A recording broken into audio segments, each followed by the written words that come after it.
عزیز دوستو، بزرگوں اور بھائیوں، قرآن مجید فرقان حمید میں سورہ قصص کے اندر اللہ تعالیٰ نے فرمایا تلک الدار الآخرۃ نجعلھا للذین لا یریدون علوا فی الارض ولا فسادا۔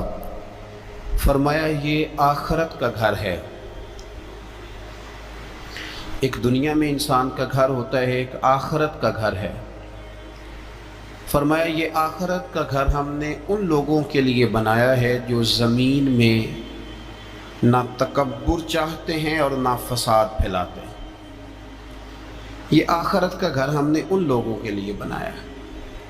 اور فرمایا والعاقبۃ للمتقین، آخرت کی بھلائی پرہیزگاروں کے لیے۔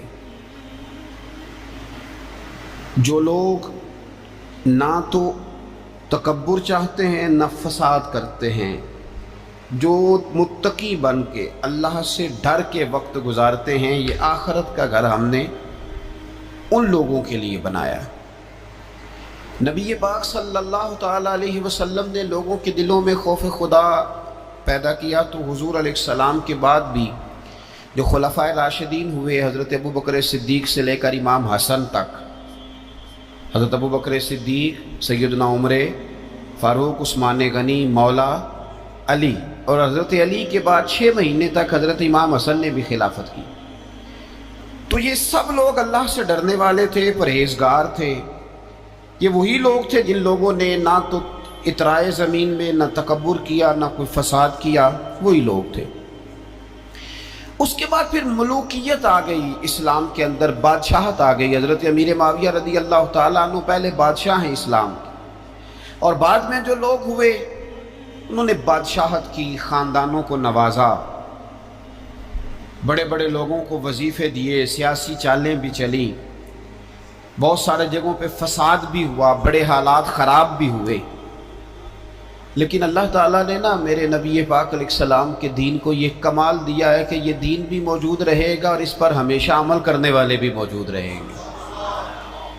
اللہ تبارک و تعالیٰ نے پھر ایک خوبصورت انسان، بنو امیہ کی حکومت تھی، اسی میں سے ایک خوبصورت دھلا ہوا، سجا ہوا، سمرا ہوا، خوشبو والا، میٹھا بھی، ٹھنڈا بھی، پیارا بھی، نیک بھی، متقی بھی، اصول والا بھی، رسول اللہ علیہ السلام کا غلام حضرت عمر بن عبدالعزیز، اللہ تعالیٰ نے یہ مرد مجاہد پیدا فرمایا۔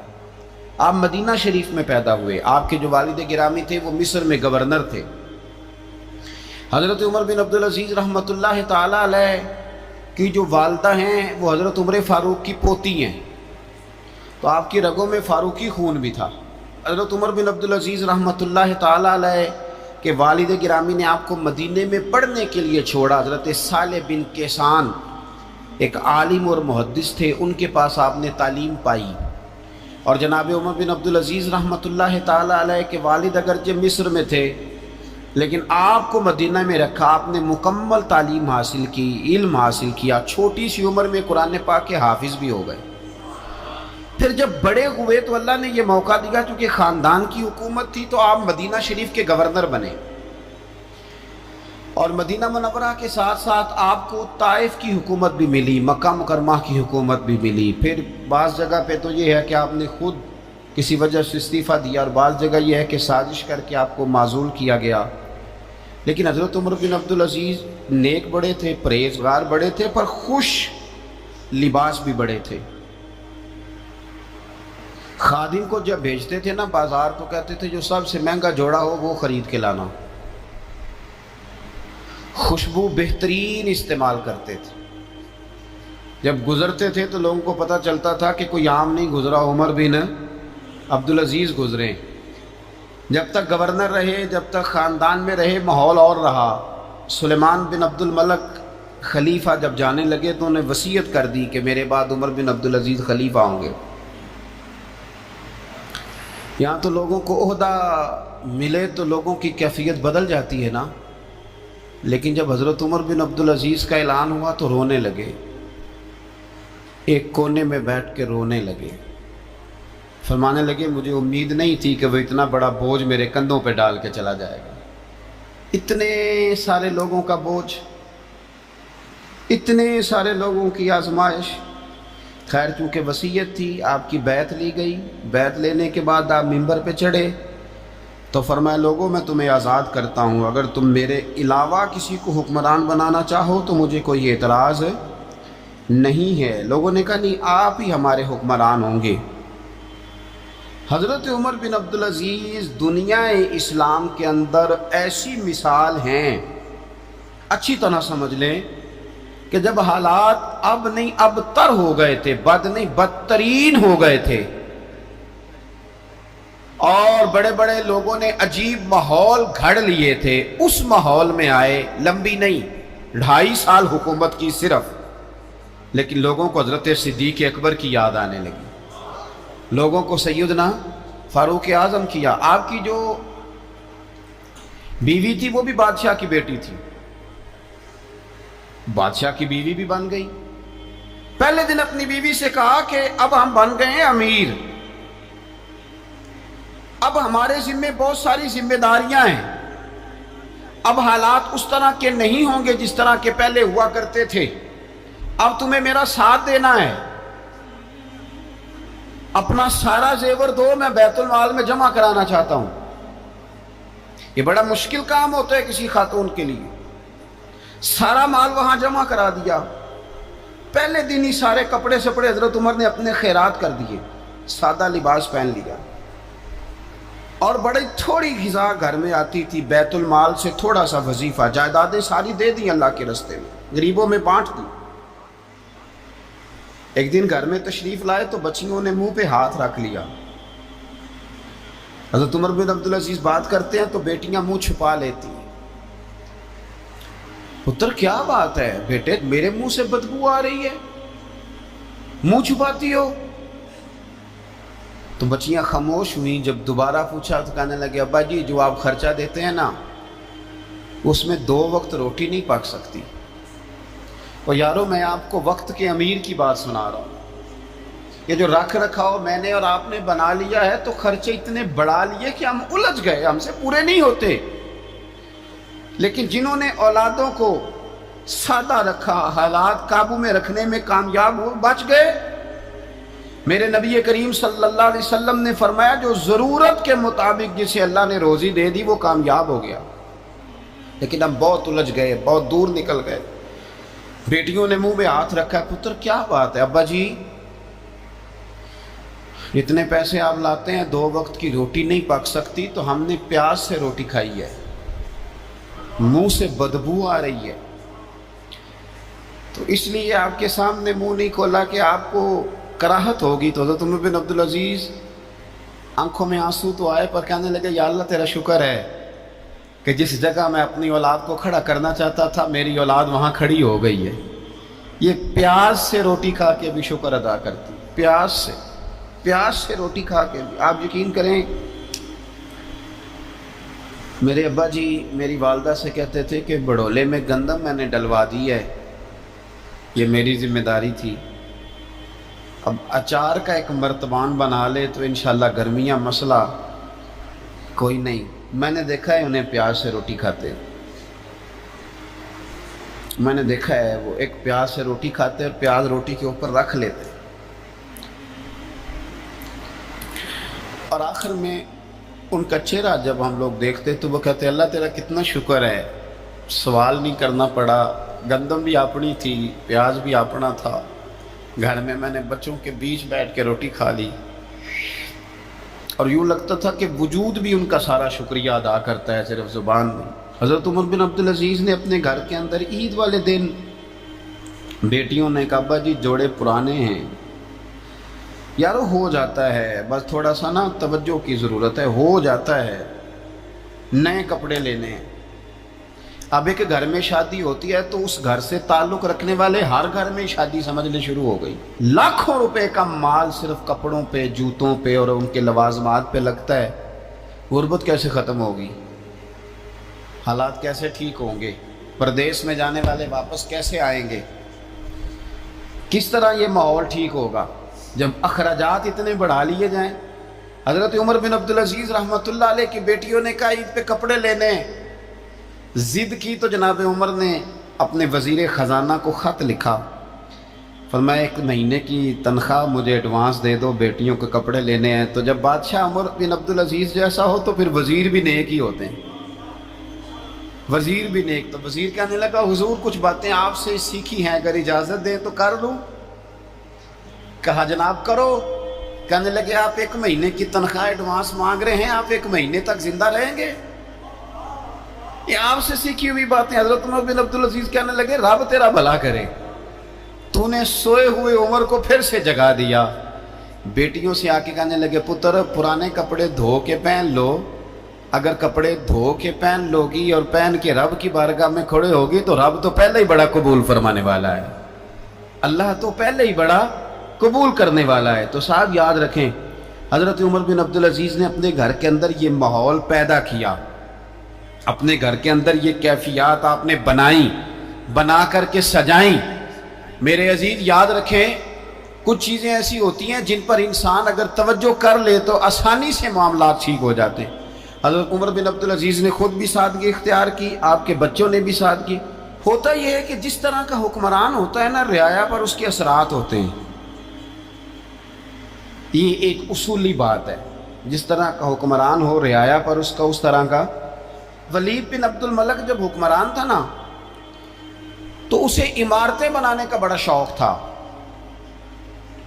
بڑی بڑی بلڈنگیں کھڑی کرنا، بڑے بڑے محلات بنانا۔ تو اس زمانے میں ہر آدمی بلڈنگ کی بات کرتا تھا، ہر آدمی جو ہوتا تھا وہ کسی نہ کسی نئے مٹیریل کی بات کرتا تھا، نئے نقشے کی بات کرتا تھا۔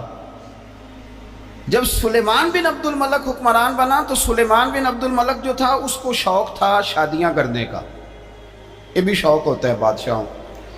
اس زمانے میں لوگ شادی کی بات کرتے تھے، نکاح کی بات کرتے تھے، بیاہ کی بات کرتے تھے۔ تو پورے ماحول کے اندر ایک چیز پیدا ہو گئی تھی۔ لیکن جب حضرت عمر بن عبدالعزیز کا زمانہ آیا تو وہ راتوں کو عبادت کرتے تھے، وہ وظائف پڑھتے تھے، وہ قرآن پاک کی تلاوت کرتے تھے، وہ اللہ کا ذکر کرتے تھے۔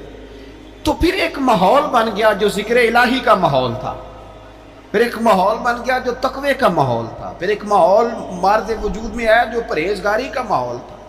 عام عوام بھی اللہ کے ذکر کی باتیں کرنے لگی، عام ماحول بھی اس طرح۔ حضرت عمر بن عبدالعزیز نے سب سے پہلا یہ کام کیا کہ بادشاہی پروٹوکول ختم کرائے۔ ختم ہو گئے پروٹوکول۔ آپ نے فرمایا کوئی شاہی خاندان کا بندہ ہے تو کسی کا کوئی پروٹوکول نہیں ہے، میرا بھی کوئی پروٹوکول نہیں ہے، بلکہ آپ نے فرمایا کسی خطیب کو، کسی امام کو اجازت نہیں کہ میرا نام لے کے میرے لیے دعا کرے۔ سب مسلمانوں کے لیے دعا کرنا۔ فرمانے لگے الحمدللہ میں مسلمان ہوں، جب تم مسلمانوں کا نام لے کے دعا کرو گے تو میں بھی اندر ہی آ جاؤں گا۔ اضافی طور پر نام لے کے دعا کرنے سے بھی روک دیا، بلکہ ایک عورت عراق سے آئی، اس کی 5 یتیم بچیاں تھیں تو اسے ضرورت تھی وظیفے کی۔ اس نے آ کے پوچھا حضرت عمر بن عبدالعزیز کا گھر کہاں؟ تو لوگوں نے فرمایا وہ سامنے جو ٹاٹ اور بوریے کا پردہ لٹک رہا ہے وہ عمر بن عبدالعزیز کا گھر ہے۔ دروازے پہ دستک دی تو ایک عورت اندر برتن دھو رہی تھی۔ پوچھا السلام علیکم، امیر المومنین سے ملنا ہے۔ وہ کہنے لگی اس درخت کی چھاؤں میں بیٹھ جاؤ، ابھی تشریف لاتے ہیں۔ تھوڑی دیر گزری تو حضرت عمر بن عبدالعزیز آئے تو کنویں سے پانی نکال کے نا، سین میں کنواں تھا تو جو جگہ میں مٹی اڑ رہی تھی نا، گرد اڑ رہی تھی، ہوتا ہے نا عصر کے بعد لوگ پانی پھینکتے ہیں، وہاں پانی پھینکنے لگے، چھڑکاؤ کرنے لگے۔ تو تھوڑی تھوڑی باتیں وہ خاتون آپ سے کرنے لگی تو وہ جو عورت آئی تھی نا وہ کہنے لگی تم غلام سے باتیں کر رہی ہو، تمہیں پردہ کرنا چاہیے۔ کہنے لگی یہ غلام نہیں، یہ میرے شوہر ہیں اور یہ امیر المومنین عمر بن عبدالعزیز ہیں۔ کہنے لگی یہ عمر بن عبدالعزیز ہے؟ کہا ہاں یہ عمر بن عبدالعزیز ہے۔ تو وہ خاتون حاضر ہوئی، کھجوریں اس کو دی گئی کھانے کے لیے۔ اس نے کہا حضور میری 5 یتیم بیٹیاں ہیں، مجھے وظیفہ چاہیے۔ جناب عمر بن عبدالعزیز نے ایک بیٹی کا نام پوچھا، ولدیت پوچھی، وظیفہ لکھا۔ عورت کہنے لگی اللہ تیرا شکر ہے میری بچی کا وظیفہ لگ گیا۔ دوسری کا نام پوچھا، ولدیت پوچھی، عمر پوچھی، وظیفہ لگایا۔ اللہ تیرا شکر ہے میری یتیم بچی کا وظیفہ۔ 4 بچیوں کے وظیفے عمر لکھتے رہے، خاتون اللہ کی حمد کرتی رہی۔ 5ویں کا لکھنے لگے تو کہنے لگی میں نے زمانہ بڑا دیکھا ہے پر عمر بن عبدالعزیز تیری طرح کا بندہ نہیں دیکھا۔ آپ فرمانے لگے اب میں 5ویں کا وظیفہ نہیں لکھتا، چاروں کا وظیفہ جا کے گورنر سے منظور کرا لے اور چاروں کو کہنا تھوڑا تھوڑا پانچویں کو بھی دے دے۔ حضور کیوں نہیں لکھتے؟ فرمایا جب تک تو حمد کے لائق رب کی حمد کر رہی تھی میں وظیفے لکھ رہا تھا، اب تو نے میری تعریفیں شروع کر دی۔ اپنی تعریف پر کیسے وظیفہ لکھوں؟ وہ تو حمد کے لائق ہے، اس کی حمد ہونی چاہیے، لیکن میں اپنی تعریف پر، اپنی خوشامد پر میں نہیں لکھتا۔ جا اللہ تعالیٰ تیری لیے بہتری کرے۔ وہ خاتون کہتی ہے میں وہاں سے آئی، مجھے مہینوں لگ گئے، سفر لمبا تھا، عراق پہنچی تو عراق کے گورنر کو جب میں نے وہ روکا دیا تو ان کی چیخیں نکل گئی، تڑپ کے روئے۔ میں نے کہا کیا ہوا؟ کہنے لگی بی بی جس نیک آدمی نے تجھے یہ لکھ کے دیا تھا نا، چند دن ہوئے ان کا انتقال ہو گیا۔ عمر بن عبدالعزیز پردہ فرما گئے۔ وہ خاتون پھر روئی، کہنے لگی یتیم بیٹیوں کا اب کیا بنے گا، اس رکے کا کیا بنے گا؟ تو آپ فرمانے لگے بی بی جب امیر عمر بن عبدالعزیز جیسا ہو تو گورنروں کو بھی اللہ کچھ توفیق دے ہی دیتا ہے۔ اگر انہوں نے تیرا وظیفہ زندگی میں لکھا تھا تو فکر نہ کر، جب تک میں زندہ رہوں گا وظیفہ پہنچتا رہے گا۔ آپ کے گورنر نے لکھا کہ حضرت صاحب گورنر ہاؤس کی عمارت کمزور ہو گئی ہے، نہیں بنا لوں؟ تو آپ فرمانے لگے تو عدل کا قلعہ کیوں نہیں بناتا، انصاف کی دیواریں کیوں نہیں کھڑی کرتا؟ فرمایا چھوڑ اینٹیں لگانا، عدل و انصاف کا قلعہ بنا۔ سب سے بڑی بات یہ تھی کہ بڑے پابند تھے صوم و صلات کے، دن کو تلاوت کرتے، رات کو عبادت کرتے، پنجگانہ نماز میں کھڑے ہوتے، اللہ کے خوف کی بات آتی تو چڑیا کی طرح پھڑ پھڑاتے، ڈرتے۔ آپ کی اہلیہ کہنے لگی عمر بن عبدالعزیز یہ کیفیت کیسے ہوئی؟ فرمانے لگے ایک ذہن میں بات بیٹھ گئی تھی کہ رب نے حساب پوچھنا ہے اور میں نے حساب دینا ہے، تو جس کو پتا ہونا میں نے حساب دینا ہے اور مجھ سے کسی نے حساب پوچھنا ہے، پھر سمجھیں حساب دینا ہے اور کسی نے حساب پوچھنا ہے، حساب دینا ہے اور حساب، تو فرماتے ہیں جب یہ ذہن بن گیا نا کہ میں نے حساب دینا ہے اور رب نے حساب پوچھنا ہے، تو بس پھر میں نے حساب کر کے رکھنا شروع کر دیا۔ پھر میں نے کوشش کی ہے کہ حساب کروں کہ نا انصافی نہ ہو جائے، ظلم نہ ہو جائے۔ ایک آدمی بڑی دور سے چل کے آیا، عرض کی حضور آپ کے گورنر نے میرا مال چھین لیا ہے، واپس نہیں کرتا۔ تو حضرت عمر بن عبدالعزیز رحمۃ اللہ نے رکا لکھا، فرمایا میں نے تو تجھے نیک آدمی سمجھ کے گورنر بنایا تھا اور تو لوگوں کے مال نہیں واپس کرتا، فوراً واپس کر۔ اس کے نام جب خط لکھا تو آدمی خوش ہو گیا، تو آپ فرمانے لگے اب یہ بتا تیرا آنے جانے کا خرچہ کتنا ہوا؟ عرض کی حضور کیا مطلب؟ آپ فرمانے لگے ایک تجھ پہ ظلم ہو اور دوسرا تیرے اوپر اور خرچے ڈالے جائیں۔ دیکھیں نا، ایک آدمی کی زمین پہ قبضہ ہو، پھر وہ وکیل کرے، پھر وہ گواہ اکٹھے کرتا پھرے، پھر وہ مسائل میں الجھ جائے۔ جناب عمر بن عبدالعزیز نے ہمیں ایک سوچ عطا فرمائی، فرمایا ایک تیرے اوپر ظلم ہوا، ایک تجھے اتنی تکلیف ہوئی یہاں آنے کی، اور ایک تیرا خرچ ہوا، بتا کتنے پیسے؟ عرض کی حضور میرا تو لاکھوں کا مال آپ نے واپس کرا دیا ہے، اب چھوڑے خرچے کو۔ فرمایا نا بھائی، یہ میرے رسول کائنات کا دین ہے، اس میں ہم ہر شے کا حساب کر کے رکھیں گے۔ تیرا خرچ ہوا ہے، تیرا خرچہ ہوا ہے، تجھے آنا پڑا، تجھے جانا پڑا۔ اور دنیا کے منصفوں، فیصلے کرنے والوں، تھوڑا خیال تو کرو کتنے لوگ ہیں جو رول گئے بیچارے رستوں میں کچہریوں کے، جو عدالتوں کے چکر لگا لگا کے تھک گئے، جن کی اولادیں تڑپ اٹھیں، مکان بک گئے، انہوں نے اپنے حقوق کیا لینے تھے، ان کی تو باقی چیزیں بھی چلی گئیں۔ فرمایا خرچہ بتا کتنا ہوا؟ عرض کی حضور 60 دینار تقریباً۔ فرمایا اسے مال خزانہ سے 60 دینار بھی دو۔ پھر فرمایا میری جیب سے اسے 50 اور دو تاکہ یہ آنے جانے میں مزید روٹی کھا سکے، گوشت کے ساتھ روٹی کھائے۔ اور پھر فرمایا معاف کر دینا، حکومت عمر بن عبدالعزیز کی تھی پر تجھے بڑی تکلیف اٹھانی پڑی، اذیت اٹھانی پڑی۔ یارو اس رنگ میں اس شخص نے حکومت کی، اس انداز میں، اور سب سے بڑھ کر بنو امیہ میں سے تھے، لیکن میرے رسول پاک کی اولاد سے جو پیار، حضور کی نسل سے، کسی نے آپ کے سامنے کہہ دیا، امام جلال الدین سیوطی نے اس کو لکھا ہے، کسی نے عمر بن عبدالعزیز رضی اللہ تعالیٰ عنہ کے سامنے کہہ دیا یزید امیر المومنین تھا،